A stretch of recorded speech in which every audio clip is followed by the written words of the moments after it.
বিধায়ক হেমন্ত ঠাকুৰীয়াৰ তত্ত্বাৱধানত পুনৰ পৰ্যবেক্ষণ পলাশবাৰী চৰাঞ্চল।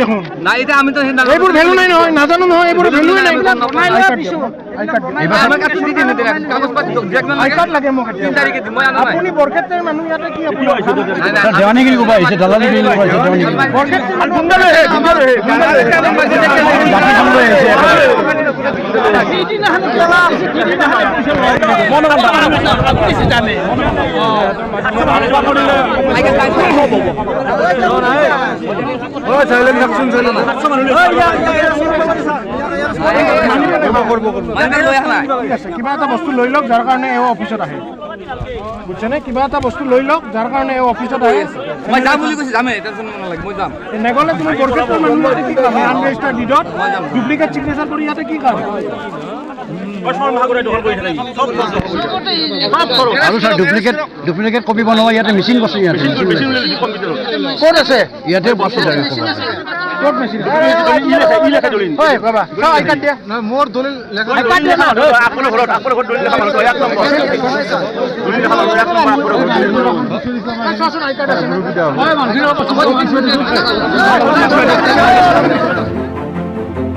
পলাশবাৰী সমষ্টিৰ অন্তৰ্গত বৰতাৰী ফটুৰী ধলিপাৰ মকাধুজ অভিপাৰা ইত্যাদি চৰাঞ্চলত অবৈধ বেদখলকাৰীৰ বিষয়টো আজি পুনৰ পৰ্যবেক্ষণ কৰিলে পলাশবাৰী ৰাজহ চক্ৰ বিষয়া ধ্ৰুৱজ্যোতি পাঠকে। বিষয়টো অকণমান স্পৰ্শকাতৰ সেইকাৰণে আমি আজি ইয়াতে পুনৰ উপস্থিত হ'লোঁ। গোটেই ইছ্যুখিনিৰ ওপৰত অলৰেডি এটা হিয়াৰিং হৈ গৈছিল সেই মৰ্মে হয়তো প্ৰতিপক্ষই কিছুমান মানে যিটো হিয়াৰিঙৰ সেই আছিল উভয় পক্ষৰ মাজত সেইটো অমান্য কৰি কিছুমান কাম কাজ চলাই আছে যিখিনিৰ কাৰণে আজি আহিলোঁ। আমি অপজিশ্যন পাৰ্টিৰ ওপৰত যাৰ ওপৰত কমপ্লেইন আছে তেওঁলোকৰ আমি আই কাৰ্ড কেইখন আজি লৈছোঁ তেওঁলোকক আমি হিয়াৰিঙৰ কাৰণে মাতিছোঁ যাতে তেওঁলোকে আহে এটলিষ্ট অৰিজিনেল আই কাৰ্ড থাকিলে তেওঁলোকে আমাৰ ওচৰত আহিব লাগিব সেইকাৰণে আমি তেওঁলোকক মাতিছোঁ। চ' দেখা যাওক পৰৱৰ্তী হিয়াৰিঙত আমি কি ষ্টেপ গ্ৰহণ কৰিব পাৰোঁ। গতিকে পৰৱৰ্তী হিয়াৰিঙত উভয় পক্ষৰ মানুহ থাকিব আৰু আমি ভাবিছোঁ আমাৰ MLA ছাৰকো সেইদিনা এই হিয়াৰিঙত আমি গোটেই ইছ্যুটোৰ মানে সাক্ষী হিচাপে আমি মাতিম সেইখিনিয়ে। হয় বহিৰাগত নাই বুলি ক'ব নোৱাৰি আমি দুই এটা ষ্টেটমেণ্টো ল'লোঁ আপোনালোকৰ ৰেকৰ্ডিঙো আছে চাগে যিহেতু আপোনালোকো আহিছে তাত কিছুমান মানুহ বাগবৰ ছাইড কিছুমান মানুহ আপোনাৰ বৰক্ষেত্ৰী সমষ্টি কিছুমান আপোনাৰ চমৰীয়া সমষ্টিৰ মানুহো আহি বহি আছে সেই বিষয়খিনি আমি আলোচনা কৰিম কি কৰিব পৰা যায় আৰু মই মোৰ ঊৰ্ধ্বতম কৰ্তৃপক্ষকো জনাই পৰৱৰ্তী ষ্টেপ গ্ৰহণ কৰিম। নাই সেইবোৰ কিনা মানে কি কয় চব আনৰেজিষ্টাৰ্ড গতিকে কিনা বুলি ক'ব নোৱাৰি কিনাৰ প্ৰশ্নই নুঠে কাৰণ এইবোৰ flood eroded villages during the year 1992-93 so' came out of river Brahmaputra around 2002-03 তো তাৰপিছততো ইয়াতে আমি ৰিচেণ্টলি ছাৰ্ভেহে কৰিলোঁ DLR অফিচৰ লগত যোগাযোগ কৰি যেতিয়া আমাক মানুহে ক'লে যে আমাৰ স্থায়ী বাসিন্দাসকলে ক'লে যে আমাক ছাৰ্ভে কৰি দিব লাগে তেতিয়া আমি ছাৰ্ভেহে কৰিলোঁ। গতিকে তাৰ আগতে কিনা চেল পাৰ্মিশ্যন এই এৰিয়াত বন্ধ হয় গতিকে কিনা হোৱা নাই কমপ্লিটলি কোনোবাই মাটিটো বেছি আছে খালী মাটি দেখি বা ডুপ্লিকেট কৰি নিজে কাগজ বনোৱা এই চব বেছি দালাল চক্ৰ মানে কি এইটো বস্তু আপোনাৰ কমপ্লিটলি আনৰেজিষ্টাৰ্ড ডিড কৰি আছে কাৰোবাৰ নামৰ মাটি কাৰোবাৰ দি কোনোবাক বহাই আছে বুলি আমি যি কমপ্লেইন পাইছোঁ তাৰ কাৰণে আমি 3-4জন মানুহক মাতিছোঁ সেই বস্তুখিনি আমি পৰৱৰ্তী ষ্টেপত লৈ ল'ম যি ষ্টেটমেণ্ট আছে সেইখিনি লৈ প্ৰয়োজন হ'লে আমি প্ৰয়োজন সাপেক্ষে FIR দাখিল কৰিম। কি কৈছে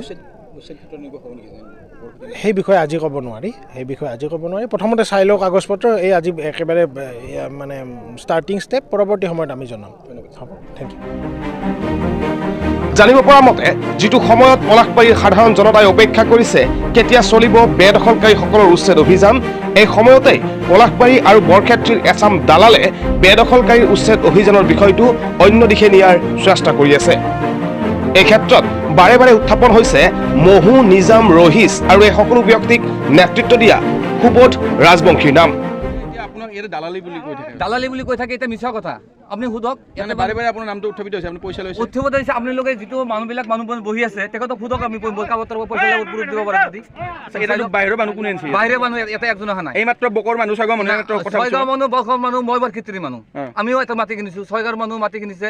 আপোনাৰ নিজৰ জেগাত ঘৰ আছে, মাটি আছে নাই? আছে, তাতো আছে। আপুনি কি ইয়াতে কাজিয়া পেচাল লগাবৰ নাই, কাৰণে? কাজিয়া পেচাল লগাবৰ কাৰণে মই অহা নাই। ইয়াতে অহা নাই। আমাৰ তাৰমানে এই যে হিতেশ ডাঙৰীয়া আছিল, তেখেতে কথাটো মেডেল পইণ্টৰ মানুহ হৈ তেখেতে কথাটো য'তটো মাৰি দিম বুলি কৈছিল।